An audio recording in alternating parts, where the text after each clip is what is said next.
are going to discuss the arts and creative literacy.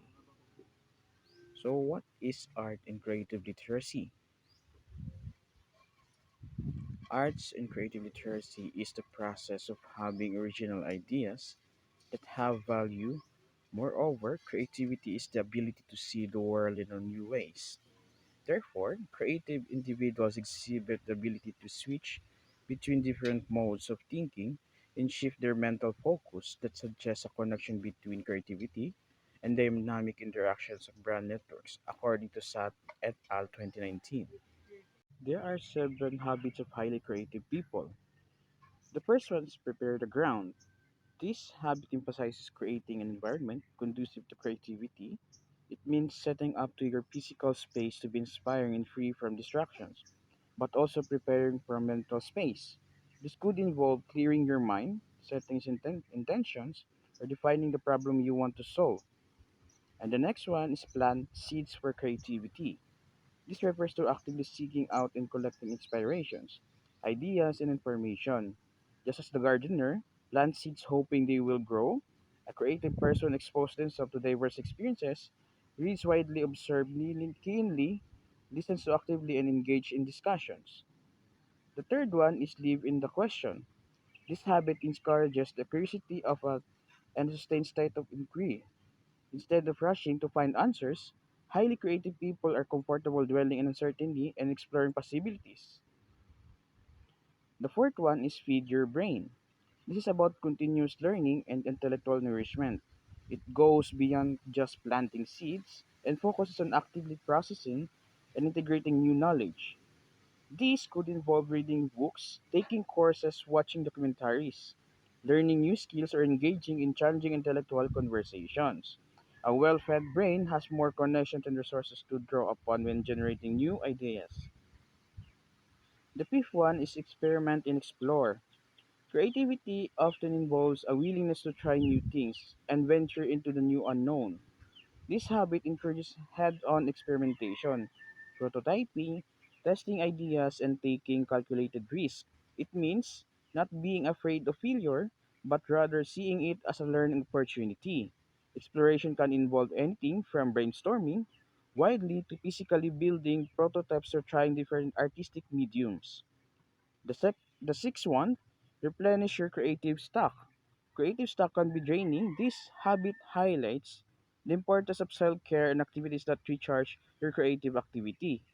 This might include taking breaks, spending time in nature, engaging in hobbies unrelated to main creative pursuit, getting enough sleep, or connecting with loved ones.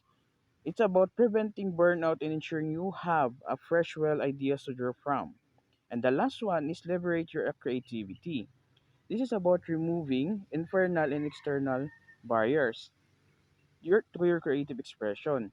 Internally, it means overcoming self doubt, perfectionism, fear of judgment, and mental blocks. Externally, it might involve finding supportive environments, ignoring critics, or challenging conventional wisdom. It's the ultimate goal to allow your creative flow to move freely and without inhibition, leading to authentic and impactful work. Is eye-hand coordination. Eye-hand coordination, also known as a hand-eye coordination, is the coordinated control of eye movement with hand movement and the process of visual input to guide reaching out, grasping along, with the use of proper proprioception and hands to guide the eyes. Eye-hand coordination can be observed in diverse activities, such as the movement objects and handwriting. The example of eye-hand coordination. The first one is writing. When you write, your eyes constantly track the pen or pencil, guiding its movement across to the paper form, letters, words, or in a sentence. Your brain processes the visual feedback of what you're writing and adjusts your hand's position, pressure, and speed accordingly to eligible and accurate script.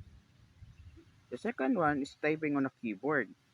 While some people might type without looking at their hands, touch, even then, their eyes are scanning the screen to ensure accuracy and to see what they are typing. For those who look at the keyboard, their eyes locate the correct keys and their fingers then move precisely to press them.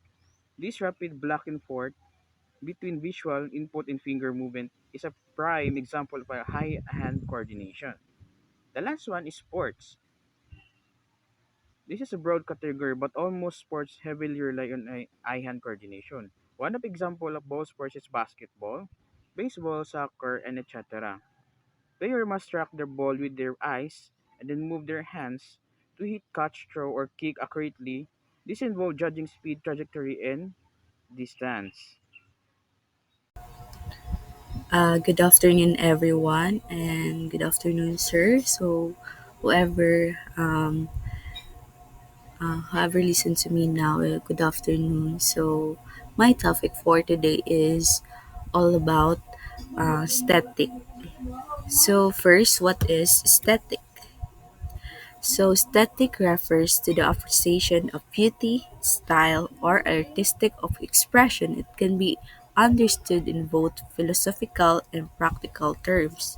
So, in philosophy, aesthetic is the study of what makes something beautiful or emotionally moving, exploring how people experience art and design, and the term aesthetic often describes a specific visual style or mood such as minimalist, vintage, or modern that gives something its distinct character.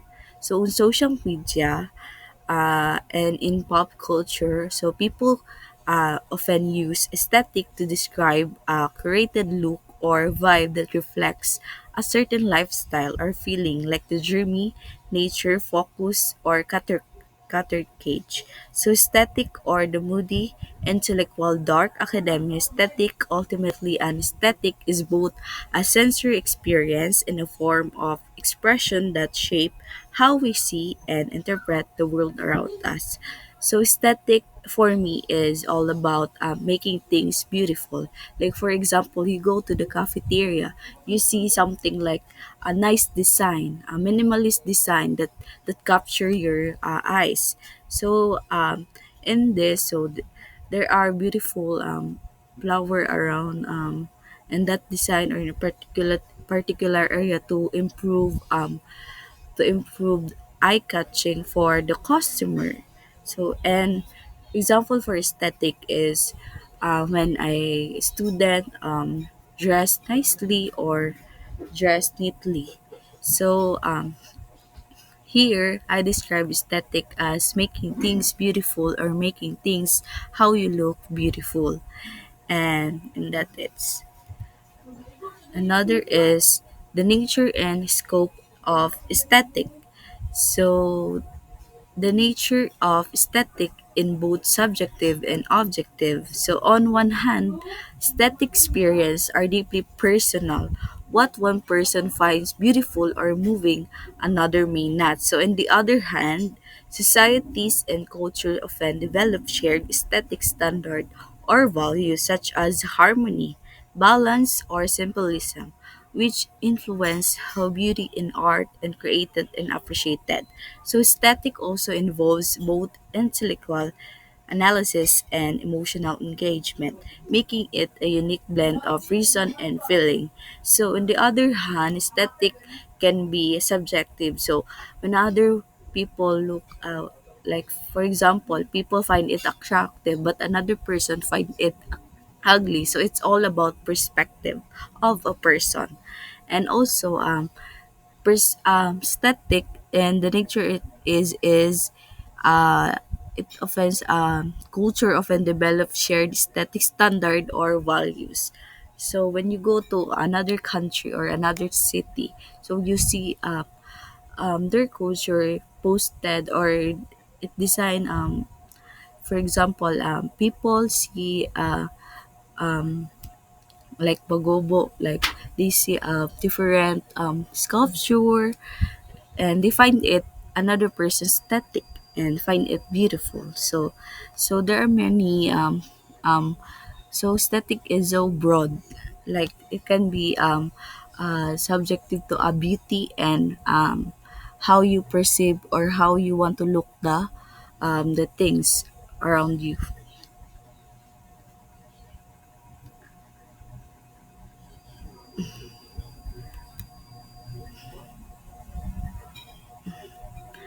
And another So, integrating arts and creativity into the curriculum.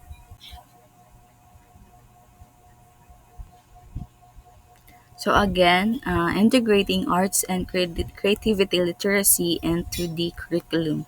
So there are 10 different of static. So the first one is physical environment. So it support creativity such as castle design, school buildings, creative morals, and beautiful garden landscape. So the second is the emotional environment.